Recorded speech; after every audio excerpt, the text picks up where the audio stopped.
ladies and oh, wait a second. Ladies and gentlemen, welcome to another edition of the Mr. Warren Hayes Show. I am Mr. Warren Hayes, and this is my SmackDown Live recap show for the 20th of November 2018, just on the cusp of the Thanksgiving celebrations for all my pals and chums and colleagues and buds and well-wishers and lovers in the United States. Hope everyone has a fantastic holiday, safe, entertaining, fun. Be good to yourselves, be good to those you love, be better to those who love you back.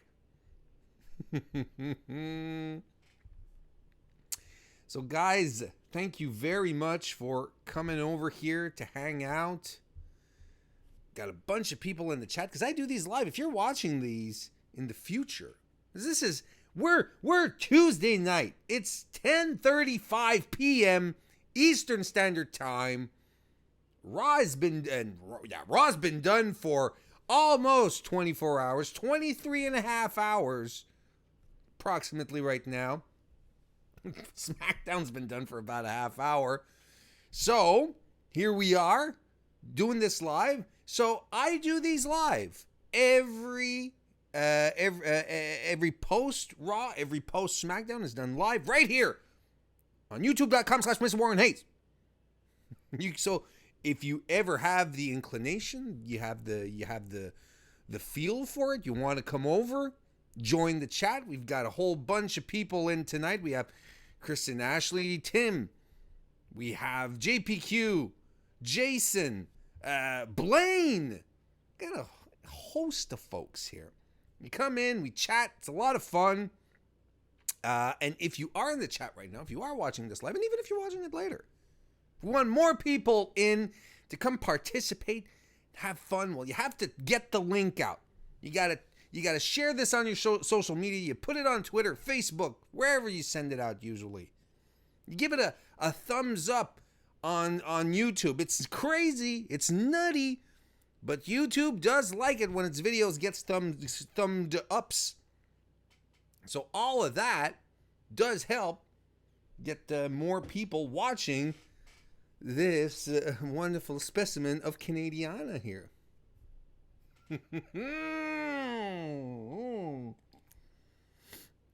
So, just before we get down to brass tacks, tomorrow evening is Wednesday. Wednesday is unquestionably, unequivocally the best, the number one evening of WWE programming. It starts at 7 p.m. with 205 Live, and then it ends, these days, it ends like at midnight with NXT UK. So you have 205 Live, you have NXT, you have back-to-back episodes of NXT UK. Now, your boy Warren does a 205 Live NXT recap show over on FightfulSelect.com. And Fightful Select is the premium service of Fightful.com.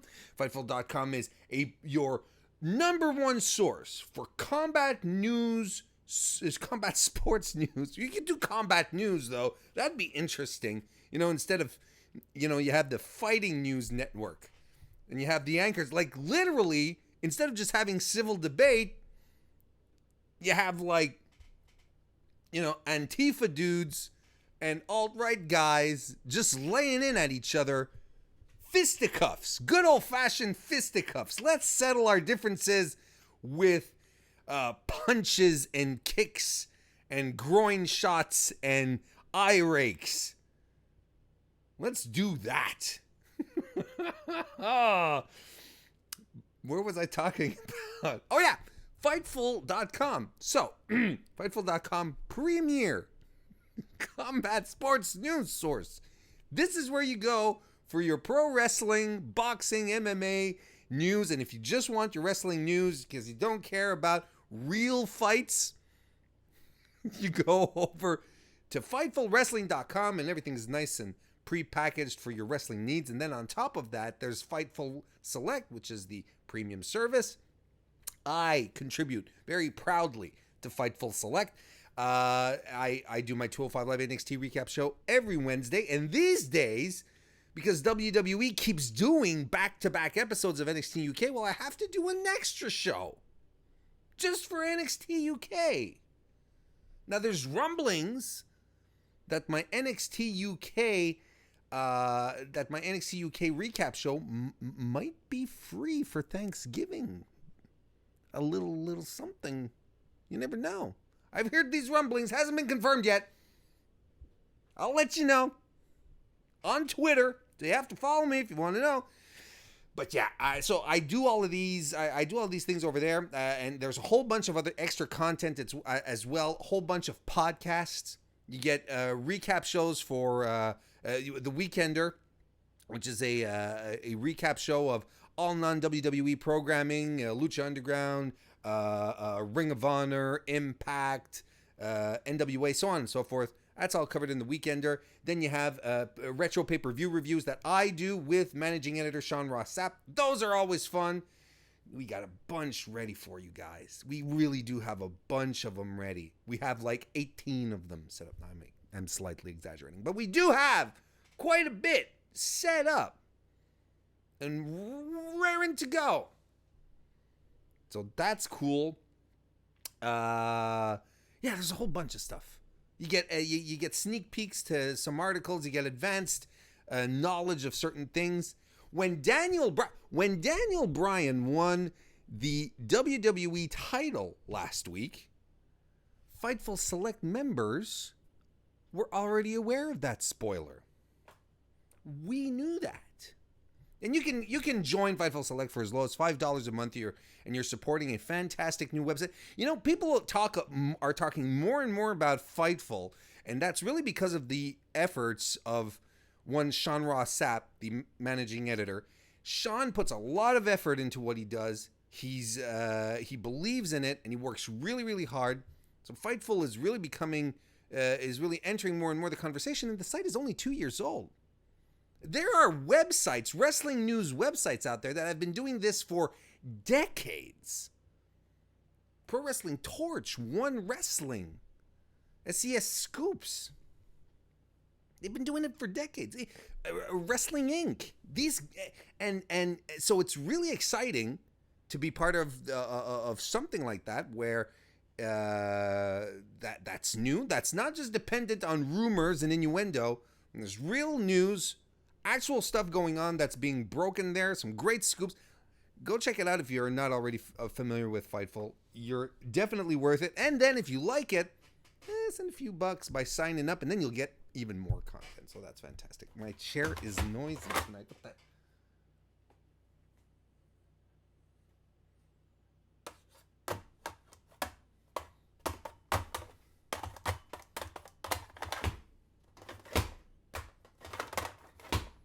I think I broke my chair.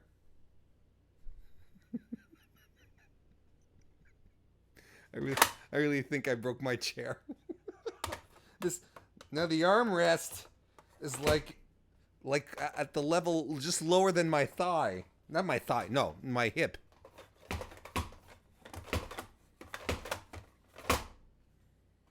There's no more support. Okay. Just before we get into talking about SmackDown Live tonight, as you know, ladies and gentlemen, it is time for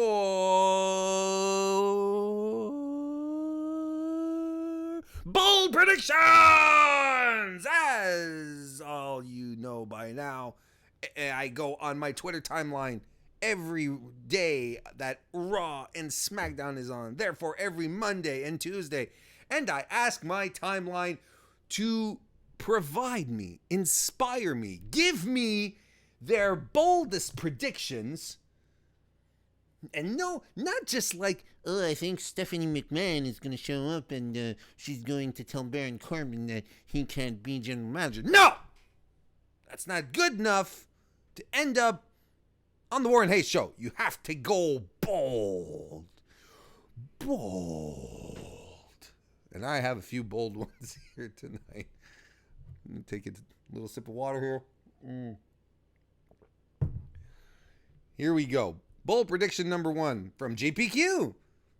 Joining us in the chat, moderator extraordinaire. JPQ says, Shane retires and leaves Paige in charge, and her first move is to make R-Truth general manager for the night to see what's up. Then R-Truth goes on to interrupt most segments, being hysterical, and it leads to SD Live's best ratings of the year. That is extremely bold.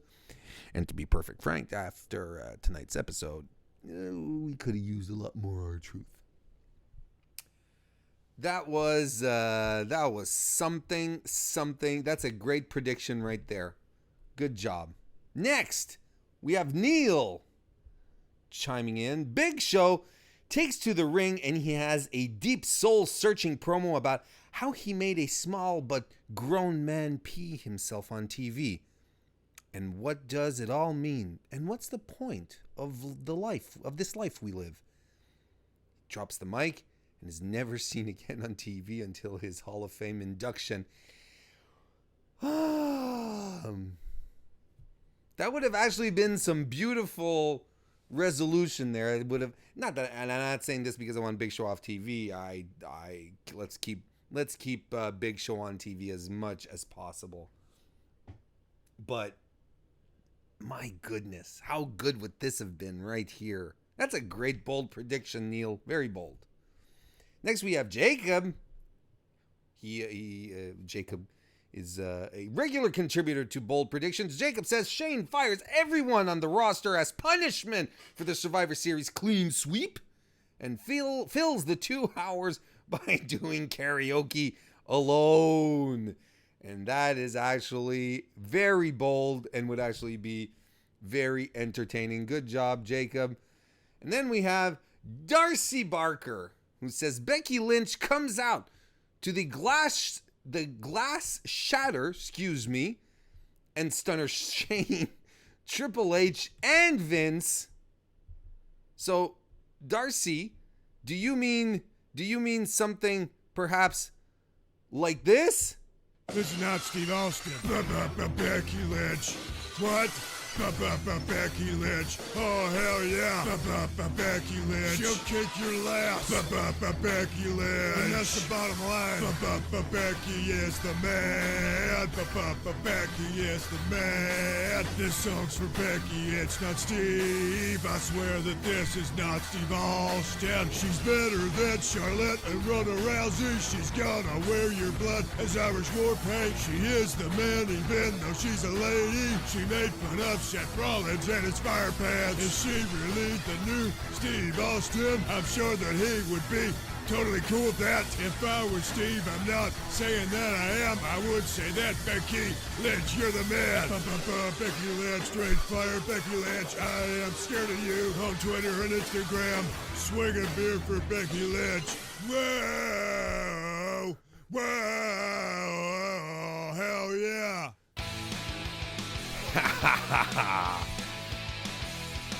That, my friends, I think that's maybe that's what Darcy was talking about. And when I got that bold prediction, it made me think of this video right here that I saw not too long ago. I gotta catch my breath. I haven't raved that hard in a while. That is from the ADCs of wrestling. A fellow by the name of Andrew David Cox, who does these really funny parodies, puts these musical bits together. He's really, really funny. But most importantly, he has these impersonations down pat. That was him doing Stone Cold right there, and it's really amazing. He has another. He did that. You've probably seen this a few months ago after Braun was on stage when he was feuding with Elias and had the cello and was playing it as a guitar. He made a whole song with that as well on Braun Strowman, impersonating him as well. So I definitely think you should check him out. He's on Twitter at ADC and Andrew David Cox. He's at Andrew David Cox. You can also find him at his other Twitter account, which is ADCS of Wrestling, ADCs of Wrestling, or just on YouTube directly, youtube.com/the ADCs of Wrestling. And I want to thank Andrew for giving me the permission to use his video tonight. That was a really, really cool thing for him to do. I really appreciate it. Shout out to him. And that was something else. And those are our bold predictions. And I'm going to take a nap now. I'm kidding. I may be old, but I can still sit around and talk about stuff. It's really annoying now that I broke my chair. God damn it. It's not ideal, but see, I'm used to leaning like this, and then if I take the armrest away, then it's not working. So at least like this, like it's too low, but at least I can lean into something. All right.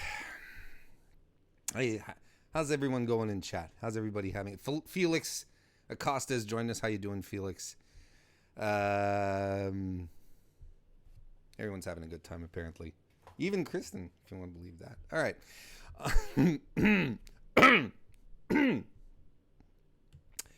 SmackDown Live tonight. Boy, oh boy. You know, when we started this weekend of WWE wrestling that we had on our hands, I don't know if you remember. This, it's we've had 4 days. 4 consecutive days of WWE programming here, because it was a major pay-per-view, Survivor Series. Therefore, it's accompanied by a NXT takeover.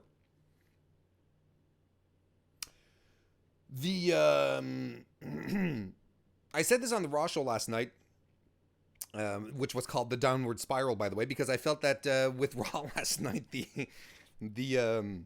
the intensity and the fun of watching wrestling was sort of going, because we had a really great weekend of fun wrestling programming. The NXT takeover, of course, was fantastic. Then you have not only did you have that, but you had you had Survivor Series. Excuse me, I had a bit of a. I'm still recuperating from all that dancing. Yeah, Survivor Series, which was a good show, which was a great main roster pay-per-view. Then you had Raw last night, which just baffled everyone. And then SmackDown tonight was okay, but not the usual action-packed thrill ride that we're used to. There's a lot of talk tonight. A lot of talk. A lot of stuff. Let's get to it. We're going to start with Charlotte Flair. Don't know if you've heard of her. She comes to the ring and she says she's proud of the beating she put on Ronda at Survivor Series this weekend. She's not apologizing, though, because she is not apologizing for beating her ass. It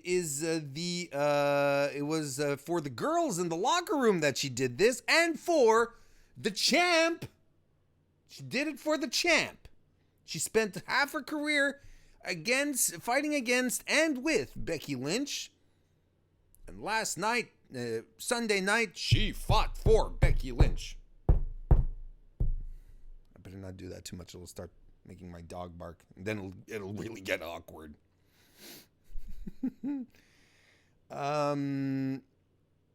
Becky said Charlotte says that Becky told me to go deliver a beating, and I took it to heart. I made it my mission, and mission accomplished. Ronda Rousey bowed down to the queen, and then Paige's music interrupts. She comes to the ring. She says, "You know what? SmackDown didn't do too well at Survivor Series. Clean sweep by Raw, but I enjoyed the beating that you delivered last night, Charlotte." Flair. But she said, I don't know if you listened to what Rhonda had to say last night, but Rhonda says she's gonna find you and she's gonna finish what you started. And Charlotte basically, she shrugs it off. But Paige says, last night you snapped and we have a problem here. And you laid your hands on 5 WWE officials. And as SmackDown Live general manager, well, I'm going to have to fine you $100,000. Whoo, that's a whole lot of greenbacks. That's a whole lot of moolah. That's a lot of scratch. That's a lot of I didn't have my thesaurus ready at hand to give you more.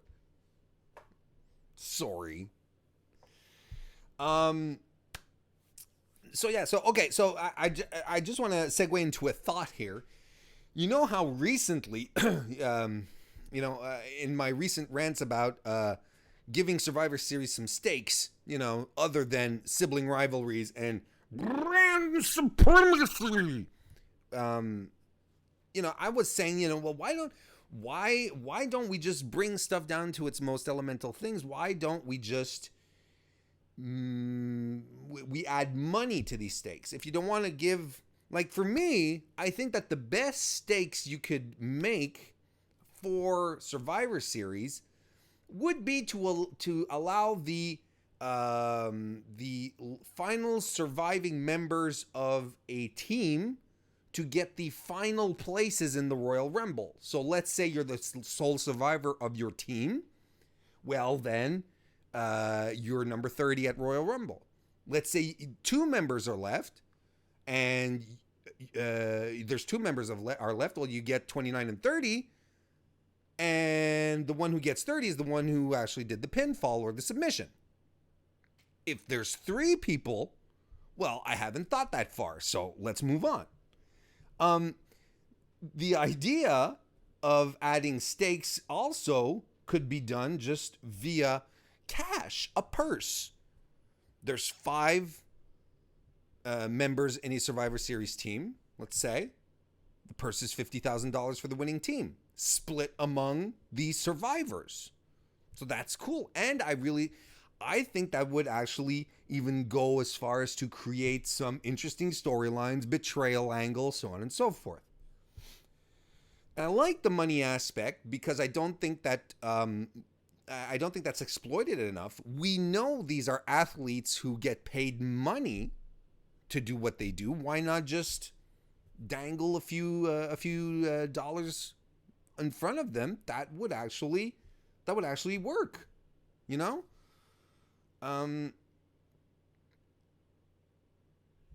I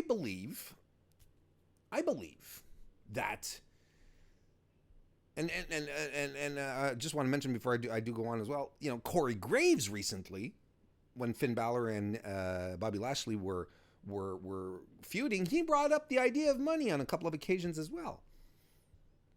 So WWE sort of pulls out the money thing whenever it's convenient, but we never understand the full gravitas because we don't know, and I mean kayfabe, right? We don't know what the value of their contracts are. We don't know how much these people make.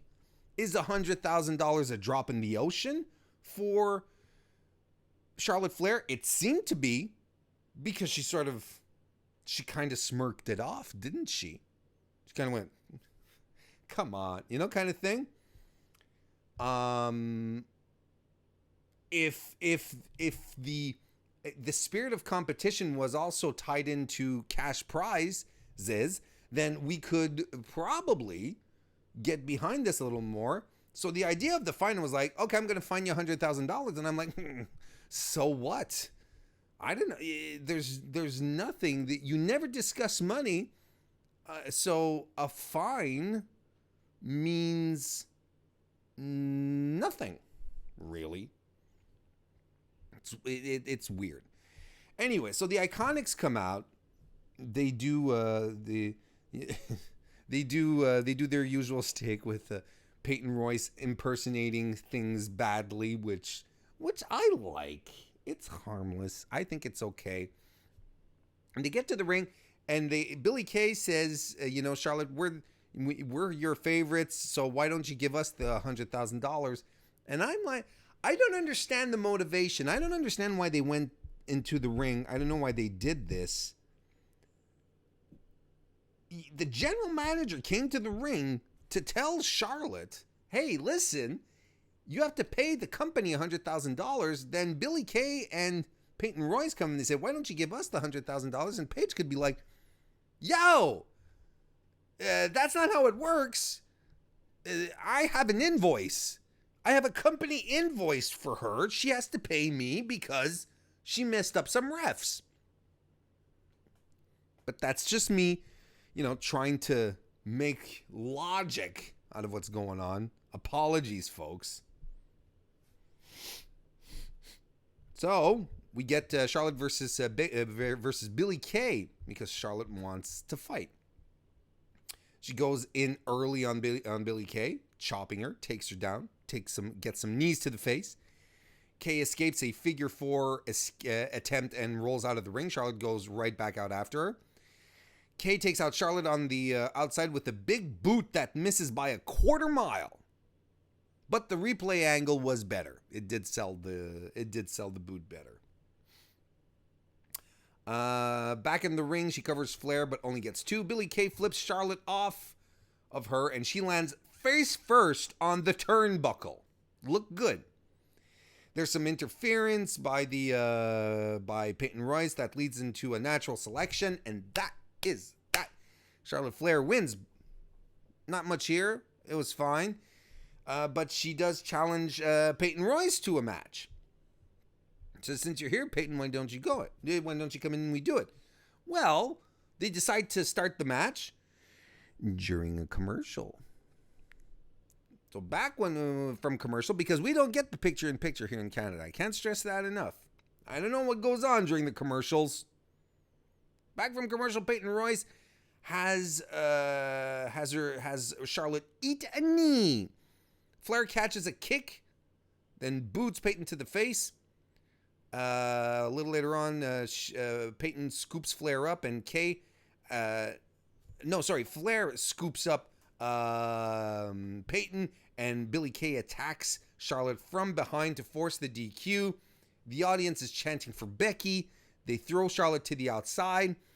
They go to get a chair from the ringside official, and the timekeeper, the bell ringer. He was next to the bell anyway.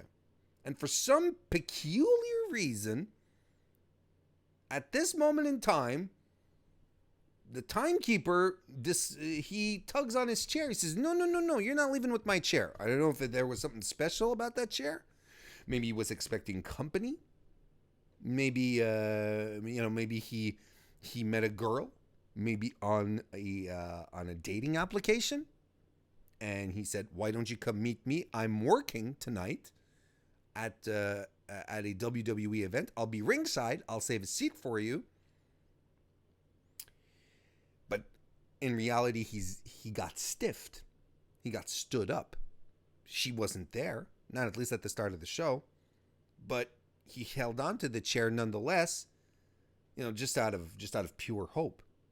Just out of pure hope that he wouldn't spend the rest of the evening alone, thinking that maybe the evening alone that he would spend here without the company of another human being who might be interested in him could be a symbol for the rest of his life, a life of solitude, of loneliness, going from town to town, keeping time, ringing bells for wrestling matches. Maybe he just wanted to keep that chair to make sure that there was a glimmer of hope that perhaps he as well was meant for someone.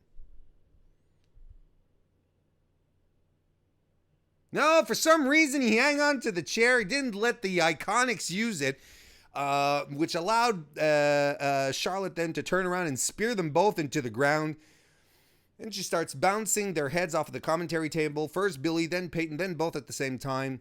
She tosses Kay into the barricade, then knees her to the face. She tosses Peyton into the stairs, then tosses them both over the commentary table, and she stands over them, arms extended.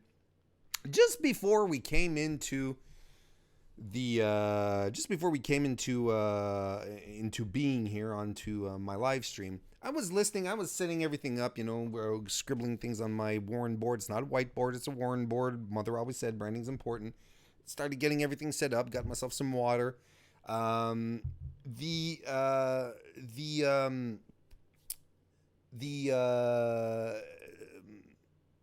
boys over at Fightful, I was listening to them start off their post-show podcast.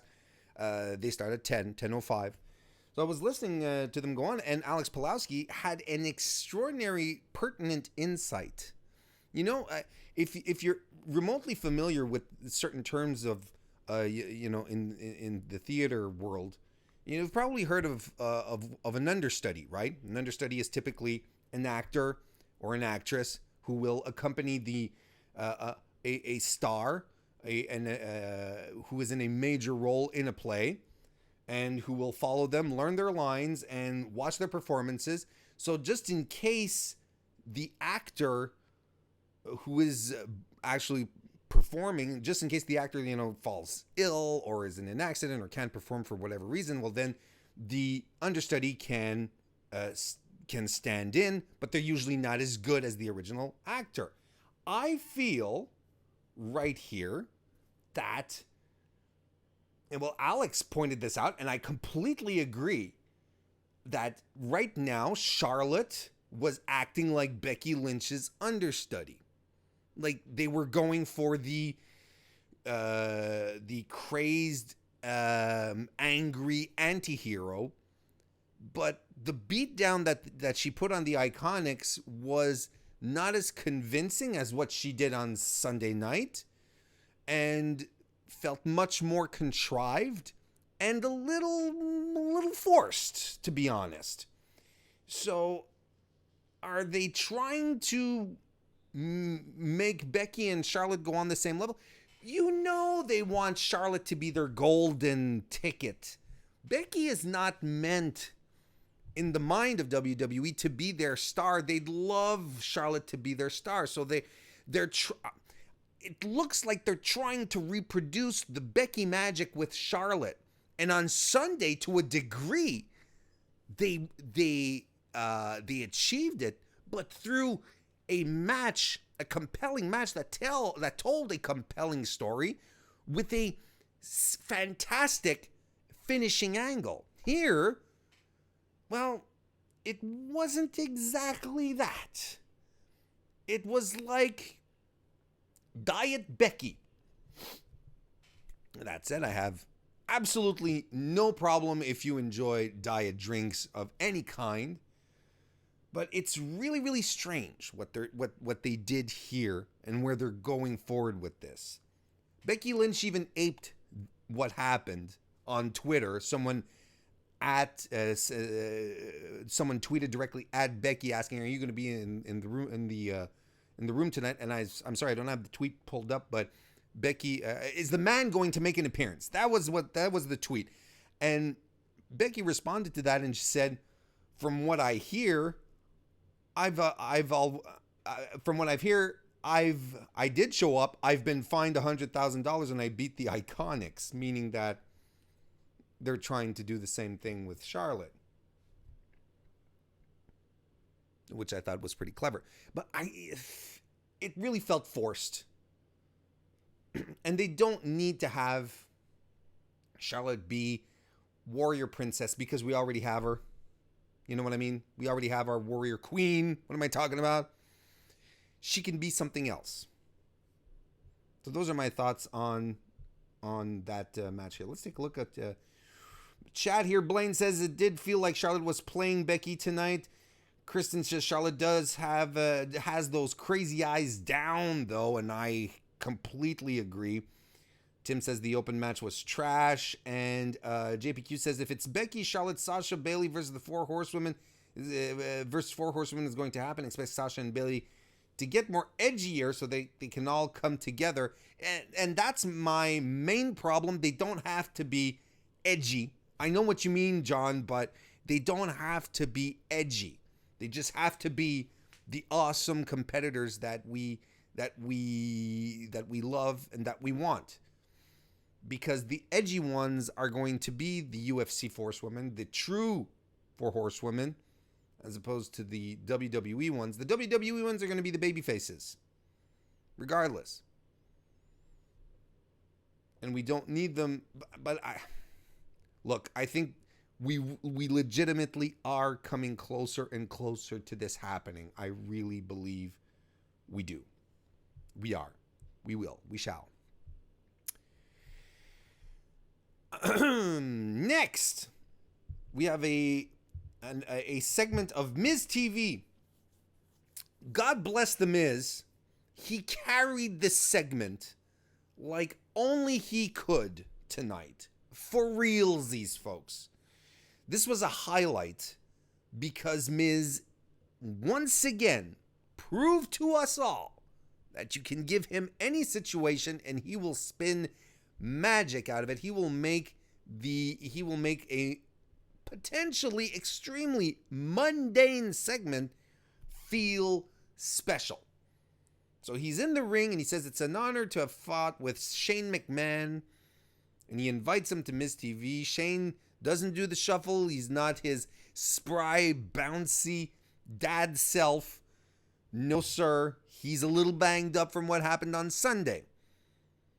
Comes and sits down. Miz calls himself a Shane stan, which I thought was funny. He says it's only fitting that we are the last men standing, considering that you're the best in the world. I'm 2/3 of the best in the world. I really like that they're continuing with this 2/3 best thing. When he started mentioning that 2 weeks ago, when Crown Jewel was finished, I said it on this show. I hope he continues with it because it is such perfect, absurd, Miz level bullshit. It was so good. So Miz keeps putting over Shane. At some point he says, we did the coast to coast twice and, jumped off the table, jumped off the turnbuckle onto the table. And Shane's like, we? Said, oh, we, we're a team, and he wants Shane to tag team with him.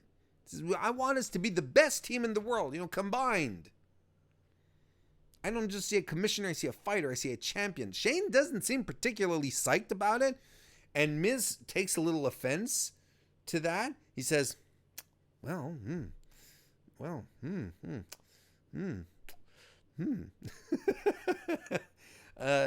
So he says, if you're a man, you'll accept.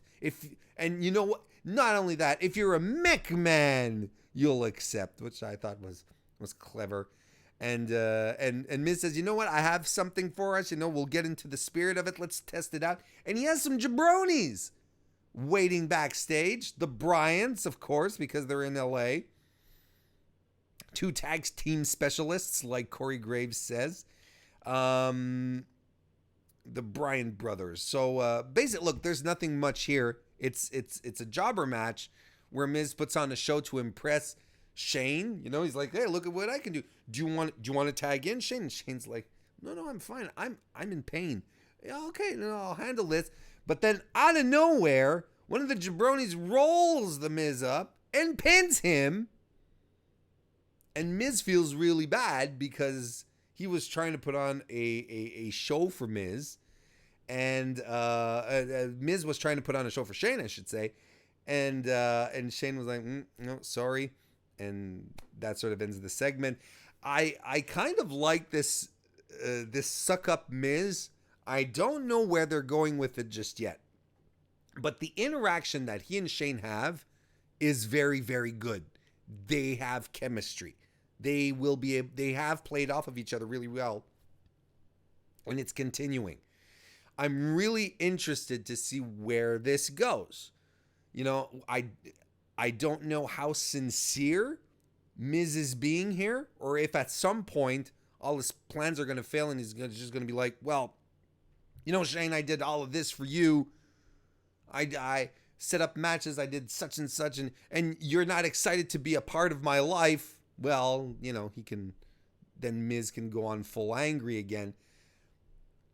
I'm enjoying this for the time being. I think it's fun. I really liked how they incorporated this psychology of Miz sucking up to Shane, being his pal, in the Survivor Series match on Sunday, where Miz was telling him, do the coast to coast, do the jump off the... I really thought it was well done. Not just an outside thing, it's something that bled over into the match. I really, really think we have something that could potentially be fun here. Can't wait to see where this goes. What do you guys think in chat? How are things? What are you guys talking about? Felix loves the Miz, but Jason doesn't care for it much. Joe Cook, how you doing? Jay King says Lesnar gets fined $10,000 for almost killing Randy Orton. Charlotte gets fined $100,000 for pushing a few refs. WWE logic, but then again, one was legitimate, the other was kayfabe. I think. I'm pretty sure the 10K fine was. I think it was shoot. Blaine says I prefer Truth TV over Miz TV. I can't disagree with that. Felix says as soon as I saw the jobbers, I said, "Oh man, Miz is gonna get pinned." And yes, it was Eli Everfly in the ring as well, and that's good for him. Good for him. Next, the food fight is coming up next. The Thanksgiving feast fight. Now, these food fights, right? They're polarizing, aren't they? There are people who love them. There are people who loathe them. But for what they're worth, and especially when the New Day is involved, because the New Day are perfect for these types of scenarios, I think they're harmless. I think it's just a nice little break. But I kind of question, what were we breaking from? I don't mind comedy in wrestling as long as it's done well and as long as it provides the service that comedy should do, which is just to sort of loosen up the atmosphere a bit and move on. The problem that we had here is that there's nothing that got us really amped or aggressive or mad. We sort of came from a comedy situation, or at least a lighthearted one, into this situation here, which was goofy. So,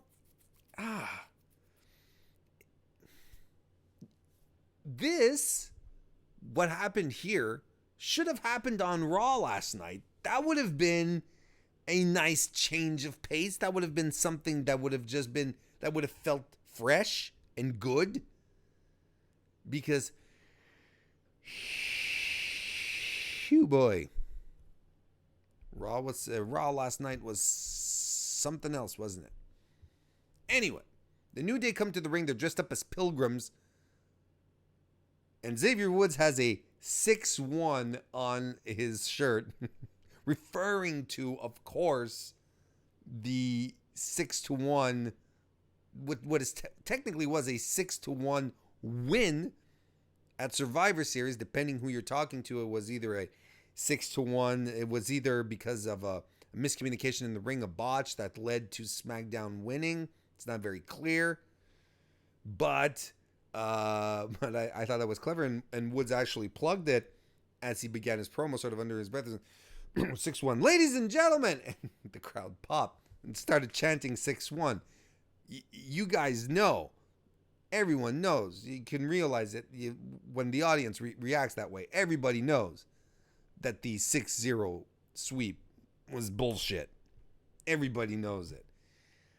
And yes, WWE can twist and turn things as much as they want, and they want us to. My main problem, guys, what really grinds my gears, my main problem with the whole Survivor Series stakes thing is that they want us to buy into this brand supremacy thing. They want us to buy into the fact that Shane and Stephanie both want to get one up on each other, right? This is what they want us to believe. So even though it's contrived and stupid and it's not real stakes, no one gives a shit about brand supremacy. When we get to the situation and you see the guys, especially guys like the Usos, the New Day, the Revival, and Bobby Roode and Chad Gable, those last 4 teams, when there was only 4 teams left, they really turned it up. That match became fun. So when you see them turning it up, when you can tell that they're working hard, and then you get to the point where they win and we're just ignoring the match, the result, and they're not giving us any explanations, I think we're allowed to feel insulted because we're not morons, we're not idiots. We know what happened.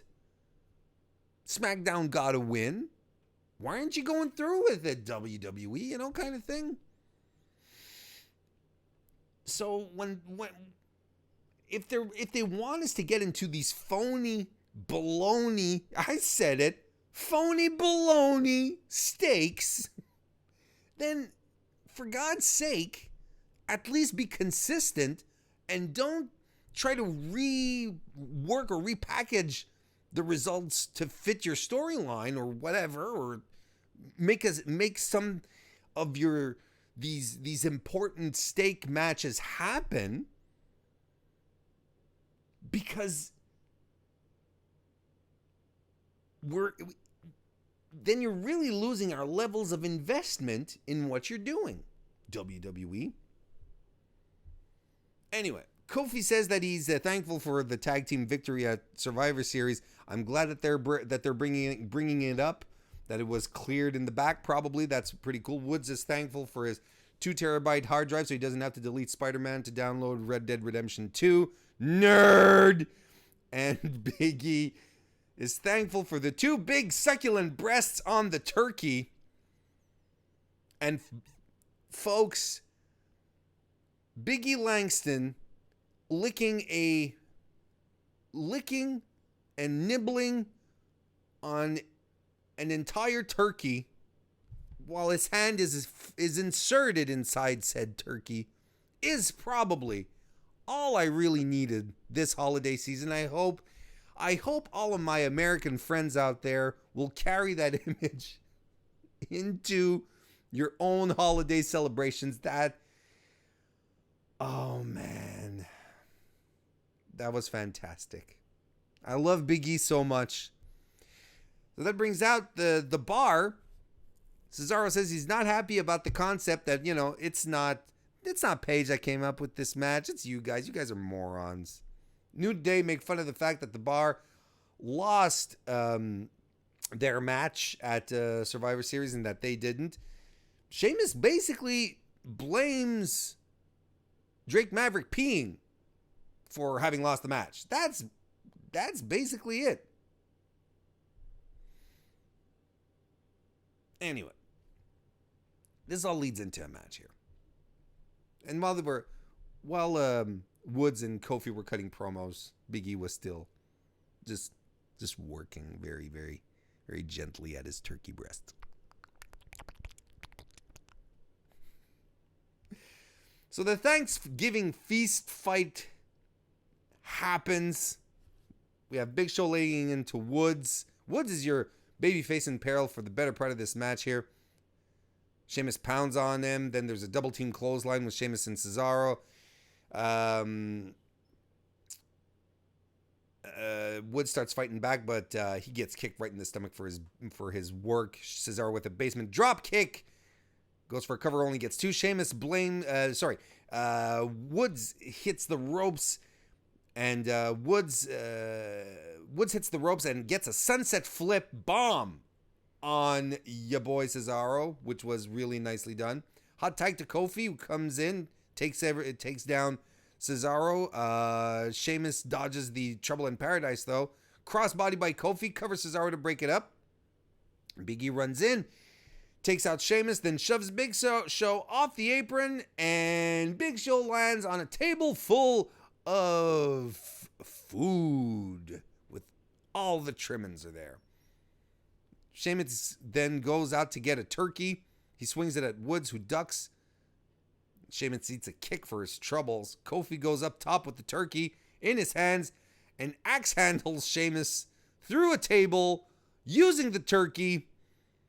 And then Big E puts his entire hand back in the turkey and runs down Sheamus, clogging him across the face. And the New Day get the win. And then Cesaro eats all the food. Well, I mean, he doesn't eat it, but the New Day started beating him up with all the food. The cranberries, the pies, potatoes, gravies, green beans, everything that was there. Cesaro was covered in it. Again, it is, after all, a SmackDown Live tradition. It is. It's nonsense. Somewhere, I'm pretty sure that the guys who are involved in it enjoy it. I think it's probably just good for them to blow off some steam in something silly like that. It's overall harmless, but again, it's really strange that you do a comedy bit after a segment which was very lighthearted, almost comedy itself.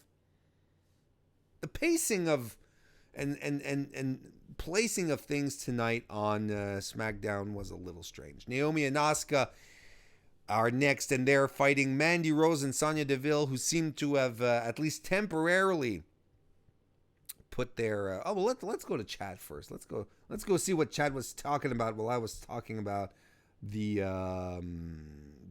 feast fight.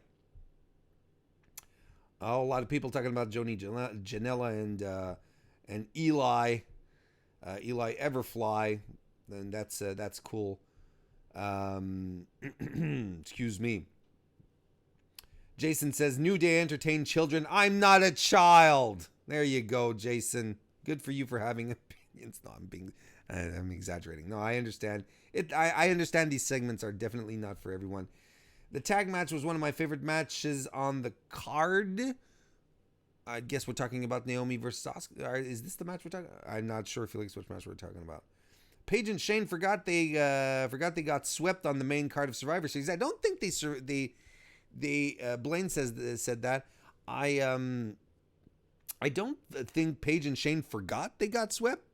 I just think that they preferred not to talk about it. And to be perfectly honest, I wouldn't have brought it up either. That was kind of embarrassing. Jason says, no, I just can't get enough of Randy Orton. I'm a big fan of his. We'll be talking about Randy a little later on. New Day took a preaching gimmick, JPQ says, and turned it into something completely entertaining and got over. All the respect in the world for those guys. I agree. Kristen Ashley says this got PG-13 really quick, rated R. Talking about Big E's turkey breast. Jay King, welcome, by the way. Don't think I saw you come in. This segment was awful. These are our tag team champions covered in cranberry. Also, why is Big Show wrestling in late 2018? Well, you know, why not give Big Show one final proper run? I think it'd be okay with that. I'd be okay with that. The last time he was in the ring, he got shoved out of it by Braun Strowman. You know, I think he deserves a little better than that. And again, I know the segment's not for everyone. Blaine asks, when will they split them up, though? Never split up the New Day. Never split up the New Day. Oh, but Big E should get a singles run. You don't have to split up the New Day for Big E to have a singles run. They can be considered a stable. They can definitely be considered like a group of guys that hang out together. You know, Undisputed Era, you know, that in NXT, that didn't keep Adam Cole from having a singles title. You could perceive it the same way, the exact same way. It's all a question of booking and perception. That's basically how I feel. But honestly, never split up the New Day. Big E, Kofi, Woods together are fantastic. Let's not forget, despite the fact that Kofi Kingston has had a long tenure in WWE for many years, he was trying to find his footing with the Jamaican when he used to be Jamaican. He was really looking to find his footing. he was good. He's always been good, but always had a little trouble getting over. No trouble anymore. And they are such great representations for the brand, for WWE as well. No point in breaking them up. No point. They can all have singles careers and still be members of the New Day. It's not mutually exclusive. That's the thing. So let's go on to Naomi and Asuka versus Mandy Rose and Sonya Deville. So yeah, this basically comes out of nowhere. Naomi takes Rose down with a Rana, tags Deville in, and she hits a dropkick for coming in. Asuka and Naomi hit stereo hip strikes on the heels. Back from commercial, though, the heels are in control of Naomi, who is your babyface in peril for this match. Flying knee strike by Rose as Deville was holding Naomi, and it didn't quite connect, I don't think. Mandy Rose on Sunday evening at Survivor Series, I thought, and I said this on the post show over at Fightful.com. You can go check it out if you want to see my full Survivor Series thoughts. I thought that Mandy Rose Sunday night, that was her coming out party. I don't think she had been that good since being called up onto main since she started. It was really, really, really good what she did in the ring. Tonight, kind of felt like a step back. She wasn't as crisp.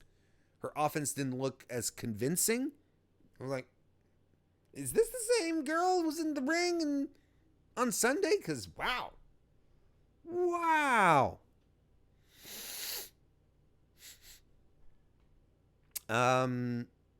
So as the heels are beating up on Naomi, I think it's important to notice that to point out that the audience was that there were "We Want Asuka" chants in the audience. I think it's important to point that out. Make sure that we all remember that there are people out there, that there are members of the audience who do want Asuka to be successful and who remember how great she was. Naomi actually hits a step up enziguri. It wasn't just an enziguri. It was indeed a step up enziguri on Deville. She finally gets the hot tag to Asuka, who starts landing hand chops on Mandy Rose, I think. Rose blocks a German. Sonya gets tossed off the apron, and Rose tries to reach out while she's in a waistlock to get tagged back in, but Sonya's not there. Instead, she eats a knee and gets Germaned. Also, a Shining Wizard by Asuka. Cover gets two. Deville tags herself back in, almost gets a knee from Mandy Rose accidentally, but then as they're sort of arguing, Deville tosses Rose out of the way as Asuka is coming in with a kick. Deville eats the kick for her friend. Naomi with a hip attack on Rose takes her out while Asuka gets Sonya into the Asuka lock, and that is that. So that is that. It was nothing spectacular, nothing egregious either here as well. Okay TV match that if it serves to set up a story, continue to give some spotlight to Mandy Rose and Sonya Deville, new women that we haven't seen given the proper time of day in WWE as of yet. I am completely fine with that. Completely fine. I just want to point out Jay King here, who says, your show seems cool. Seems a lot more professional than some other podcasters in the community. Thank you, Jay. There's a lot of fine folks out there who do some extraordinary work, but I do appreciate the compliment. It's very kind of you. Thank you very much. Let's take a look here. Amizzi says, send Woods to 205 Live. Woods is too heavy. Woods is over 205, for sure. And no, don't split up the New Day. What are you talking about? I've been over this already. Blaine says, Asuka and Naomi with matching gear. Good observation. That's right. That's right. Naomi had gear to match Asuka's gear, actually. Sasha and Bayley the same. We need the women's tag team titles. Yes, we do. But you know what? We need the tag team titles if they are floating tag team titles. not specific to a brand, not Raw Women's, not SmackDown Women's. WWE Women's Tag Team titles. And you know what? When I mean floating, I mean NXT. I mean NXT UK. You bring the British girls over once in a while. They lose. That's okay. But you give your brands exposure. This is something I haven't talked about in a while. And I know we're going long a bit, a wee bit. But and I do want to talk about Daniel Bryan, but maybe I'll save this for another occasion. But I don't understand why WWE doesn't do more cross promotion with its other brands, with NXT and 205 Live. There was a time where the cruiserweights were always on Raw; they always had a segment. I think it was a little bit of overkill. But why wouldn't they have, like, once a month have the Cruiserweight Championship be defended there? Why? Look at the fantastic match that Buddy Murphy and Mustafa Ali had at Survivor Series. There were 205 Live chants in the audience. This is how you get your crowd to understand who these guys are and the type of action that they do. If you just put throwaway matches, the casual crowd won't understand.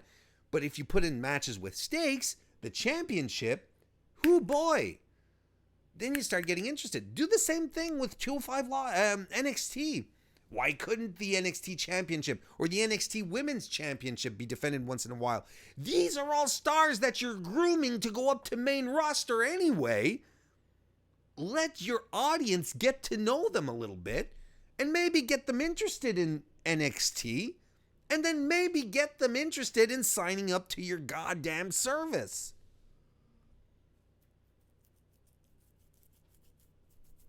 I have to shave my beard, or what I call a beard. This is about as long as it gets. It's itchy. It's driving me nuts. Speaking of people being nuts, Daniel Bryan hits the ring. Oh my God, what a segue. This is a very professional podcast. I agree. The more I think about it, Jay. Well, first of all, it looks like AJ Styles is getting his rematch at TLC. So that's good. As long as will it be a TLC match? I guess we'll see. I'm not quite sure. Or at least I didn't pay attention. I'll be honest. Daniel Bryan comes to the ring. He's basically he's dressed like someone who just woke up from a bender and then went back out to the liquor store. That's what he's dressed up like.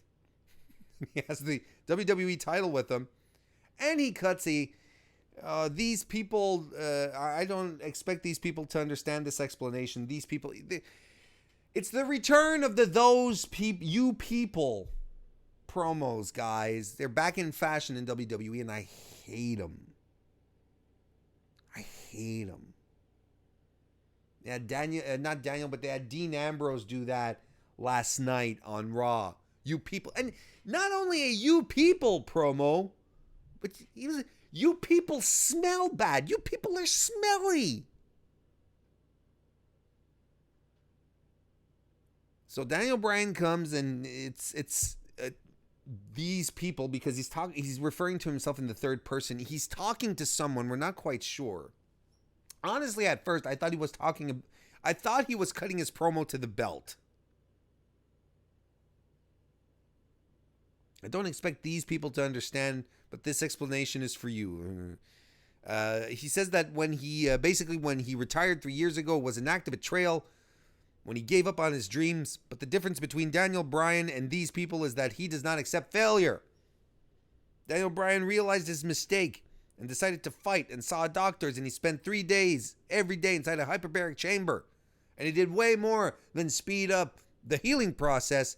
It helped him have the silence and the isolation he needed to develop a new mantra: fight for your dreams, and your dreams will fight for you. Well, it worked. Daniel Bryan returned against all odds, and he calls the audience fickle. He gets a fickle chant going. Fickle. Well, not a chant going, but fickle, fickle, fickle, fickle.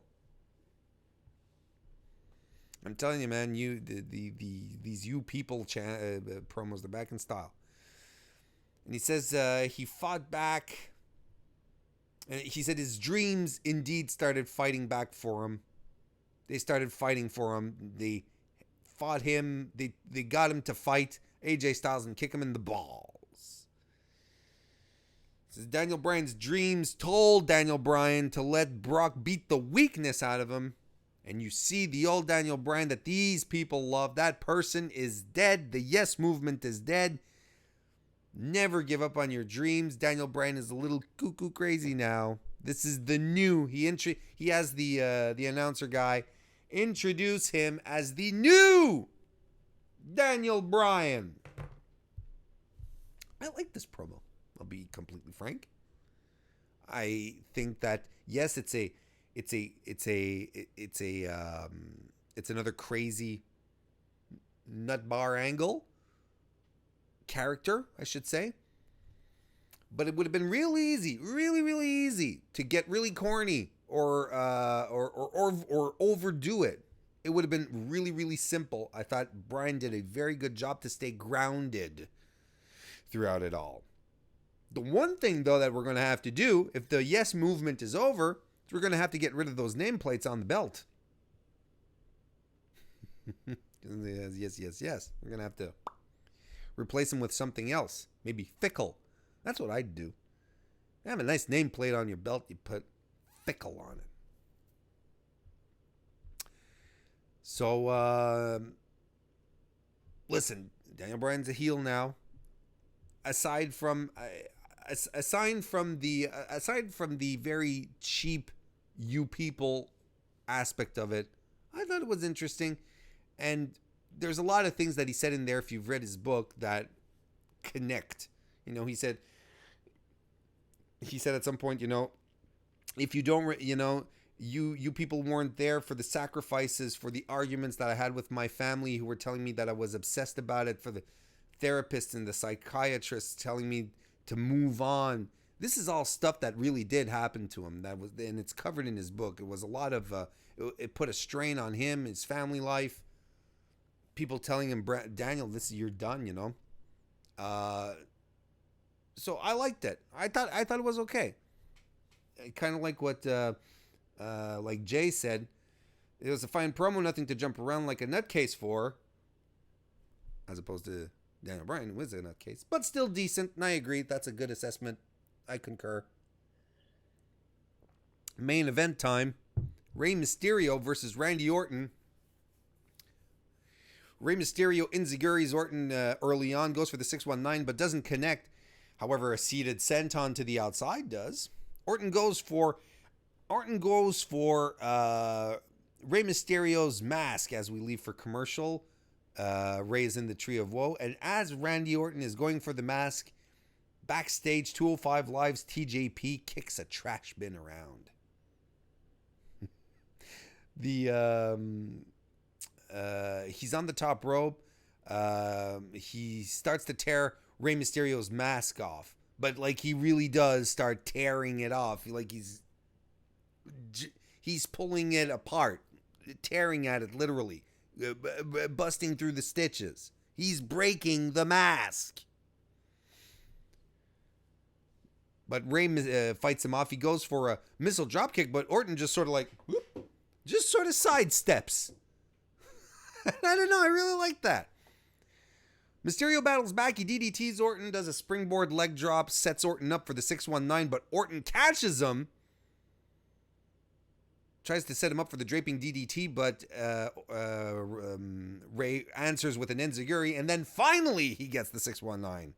Orton rolls out of the ring, and in a really cool move, Rey Mysterio does his sliding bottom rope dive that he does, you know, when he slides right under the bottom rope, and he slides right into an RKO.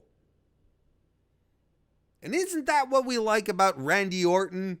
Despite the fact that I wouldn't want him to touch me with his bare hands. That's what we like about him. That's what we like about the RKO. It's just like, boom, it just happens. And from really oddball positions. So he picks him up and he rolls him being, he being Randy Orton, him being Rey Mysterio, he picks him up, tosses him back into the ring, and goes for the cover.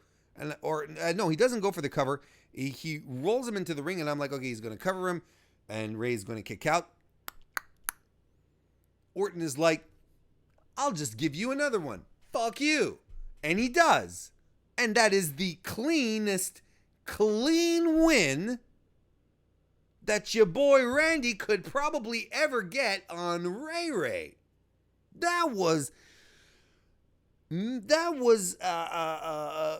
perfectly clean. That was scrubbing bubbles clean. That was Palmolive oil clean. That was surprising. But we're not done, y'all.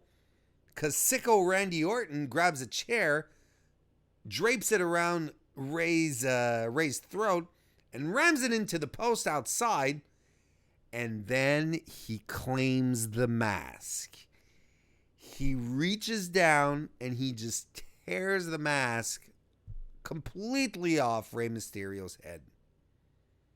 Rey Mysterio is out, probably dead. Oh wait, no, it's not Lucha Underground. No, but I liked this. I liked the idea of Randy Orton claiming a trophy, and I liked how when he held the mask, it was a cool visual to have the Rey Mysterio mask and having this side here all torn. I thought it was a cool visual. So it was a very simple match. It gave just enough, delivered a great angle. I'm psyched to see where this goes. And of course, these two guys have a lot more to give each other. I think we're going to be in for a treat. Now, the real question that I have, if you watch 205 Live, like I do, you kind of wonder now, where does that leave our boy, TJP, who this was basically his gimmick on 205 Live, where he was beating the Lucha House Party and stealing their masks. That was his gig. That was his thing. He was building himself up a trophy case of Lucha masks. I don't know what's going to happen next. So guys, I think I had a lot more fun talking about SmackDown than actually watching it. I did. I think it was slightly better than Raw, but there was too much talk, and there was definitely a sincere and profound lack of action tonight. I felt the segments were oddly positioned. I don't think we needed the comedy spot after the Miz and Shane segment. It was really weird. Really strange. But I enjoyed it nonetheless. I want to thank everyone for watching, for joining us live, for coming into the chat. Even if you weren't in the chat and you were watching very discreetly in your little home, and it's like, I don't like to get involved in these types of conversations online. That's fine. I completely respect that. It's not a problem. But I want to thank you, everyone, for doing this. Just before we go, I want to let you know about another project that I have that you can find right here on my YouTube channel, youtube.com/Mr. Warren Hayes. It's called The Kings of Chat Style. It's a new monthly podcast that I've started with my good friend Wilfred from the Wilfred Watches podcast. Wilfred Watches is a New Japan British wrestling podcast where my boy Wilfred covers and discusses New Japan British wrestling, a lot of non-WWE stuff. He's fantastic at it, and we pooled our brains together to create this new show, The Kings of Chat Style. Two hosts, that's he and I. We invite two guests, and we talk about two topics in wrestling. So this week was our first, this past Saturday was our first show. And on that show, we had Anthony Suter from the Smart to Death podcast. Fantastic guys, fantastic dude, fantastic podcast.